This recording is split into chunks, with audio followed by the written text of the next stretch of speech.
wa asyhadu anna Muhammadan abduhu wa rasuluhu la nabiyya ba'dah.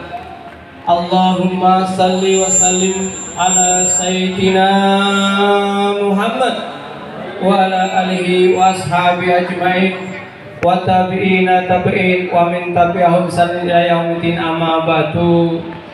Yang saya hormati Bapak Wakil Bupati Kabupaten Pemalang, yang juga alumni SMA Muhammadiyah 1 Pemalang tahun 86, segenap panitia penyelenggara atau panitia HPH, bapak ibu-ibu yang sangat saya hormati. Pertama-tama marilah kita memanjatkan puji syukur kehadirat Allah Subhanahu wa taala atas segala nikmat yang Allah berikan kepada kita, terutama nikmat iman dan nikmat sehat. Selawat serta salam mudah-mudahan senantiasa tercurah kepada junjungan kita Nabi Agung Muhammad SAW, dan mudah-mudahan sampai pada kita umatnya yang senantiasa mengharapkan sabda rupanya yaumul kiamah. Amin Allahumma amin. Pangapunten yang saya hormati Bapak Dewan Guru kita, mohon maaf ini sebenarnya sudah siang, doa saja ya. Ya. Doa ya. Halal bihalal itu tradisi yang ada hanya di Indonesia. Jangankan di Amerika, di sumbernya, di lahirnya agama Islam Arab Saudi tidak ada halal bihalal. Dan apabila kita telusuri asal muasalnya halal bihalal, pencetusnya adalah presiden pertama kita, yaitu Bapak Bung Karno.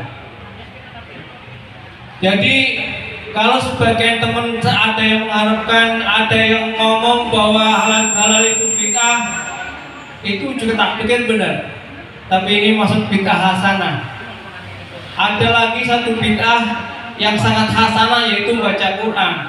Saya kadang-kadang sok debat sama orang-orang yang sok bid'ah-bid'ahan. Baca Quran itu kalau ditilik dari sistemnya itu bid'ah. Karena Nabi itu tidak pernah baca Quran. Nabi itu tidak pernah baca Quran. Begitu dapat wahyu hafal. Dan Quran yang panjenengan baca itu dicetak, mushaf itu dicetak pada masa Utsman bin Affan.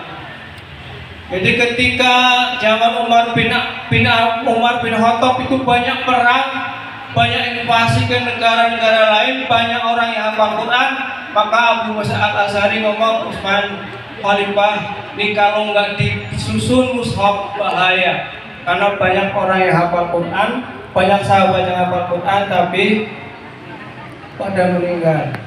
Jadi halal sekali saya ulangi, halal bihalal hanya ada di Indonesia. Dan halal bihalal itu bukan miliknya anak muda. Jadi orang-orang sepuh kayak panjenengan ini yang harus halal bihalal. Karena apa? Halal bihalal kan hadir di sini panjenengan mengaku salah. Dan orang itu kebiasaannya itu paling senang ngaku benar. Istrinya ngaku benar sama suaminya, suaminya ngaku benar sama suaminya.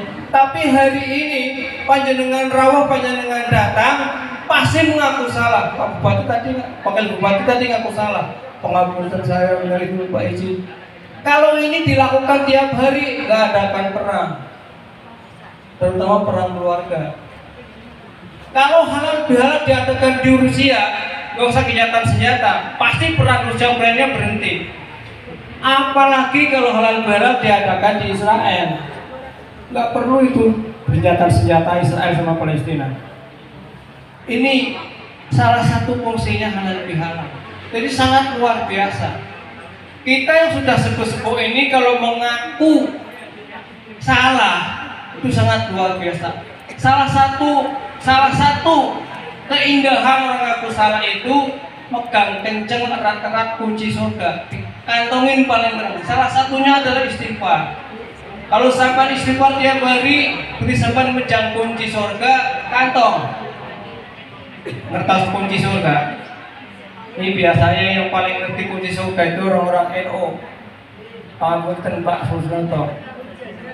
Karena orang-orang NU itu selalu membaca perjanji, salah satu kasidahnya adalah Miftahul Jannah La ilaha illallah, Miftahul Jannah La ilaha illallah, La ilaha illallah Muhammad. Miftahul itu isim dzaraf musonef, artinya khabar mubtada, kalimat berita. Ini loh kuncinya surga.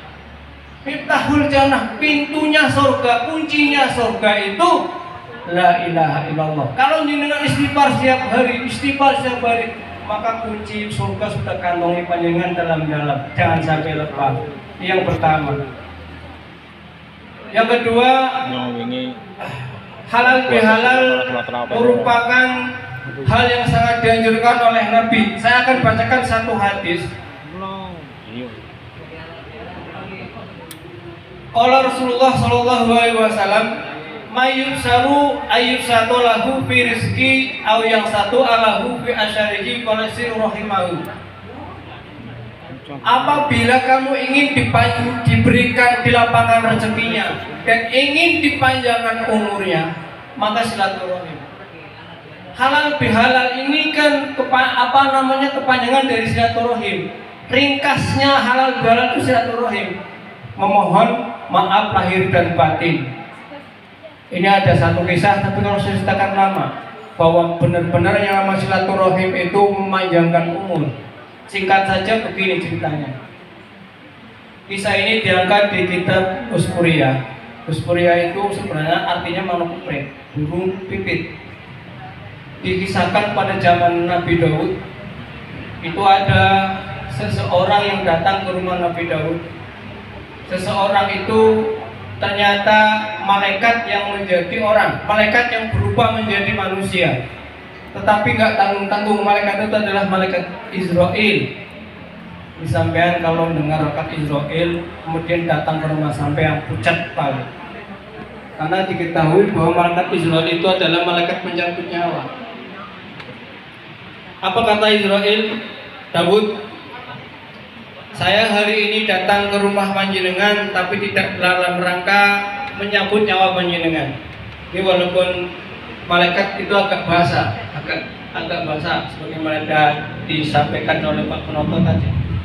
Tapi saya akan ngasih kabar bahwa orang yang tadi barusan keluar dari rumah panjenengan silaturahim, 1 minggu lagi nyawanya akan saya cabut. Tetapi 20 tahun kemudian dengan waktu yang sama, peristiwa yang sama, orang ini, Nabi Daud tahu orang ini masih hidup 20 tahun. Lalu ditanya, "Mas, sini." Ya, nampak Daud, nampak Pak Nabi, "Kamu dulu dari rumah saya itu kemana?" "Oh iya," dia cerita, "saya waktu keluar dari rumah panjenengan ke rumah kakak saya, yang selama hidupnya itu saya berantem, tukaran, paidonan, rebutan warisan. Tapi ketika saya silaturahim, saya jadi baik, saya dikerja sama. Sekarang saya jadi salah satu anggotanya dalam usaha, jadi karyawannya." Oh itu, ternyata itu penyebabnya orang menjadi dipanjangkan umurnya 20 tahun kemudian, karena silaturahim. Maka silaturahim bagi kita yang sudah sepuh, kalau kita menyentuh Nabi kan 63 tahun. Kalau saya yang sudah 62, bukti 1 tahun lagi siap-siap. Yang sudah sepuh bukti yang dapat bonus. Kata Sayyidina Ali, "Ikmali dunia kata isu abada, wa amali akhirati kata mutuhatan." Silahkan kamu cari bekal untuk dunia, seakan-akan kamu akan hidup selamanya. Tapi yang sudah tua ini siap-siap cari bekal untuk akhiratnya, seakan-akan kamu akan mati besok pagi. Dan itu besok pagi, bukan besok. Nah, kita harus siap-siap itu. Salah satu bekalnya adalah silaturahim. Mengingat topiknya sudah ya, dan kebetulan mohon maaf saya nanti tidak bisa sampai akhir karena saya juga jadi sama orang. Sekian saja, kurang lebih mohon maaf. Secara pribadi saya mohon maaf dengan izin wal faizin. Assalamualaikum warahmatullahi wabarakatuh.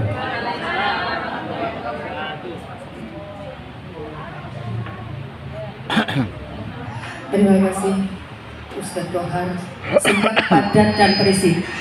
Terima kasih sekali lagi pada beliau Ustadz Kohar. Karena nuansanya hari ini maju lagi Pak. Mohon izin Pak, saya maju lagi.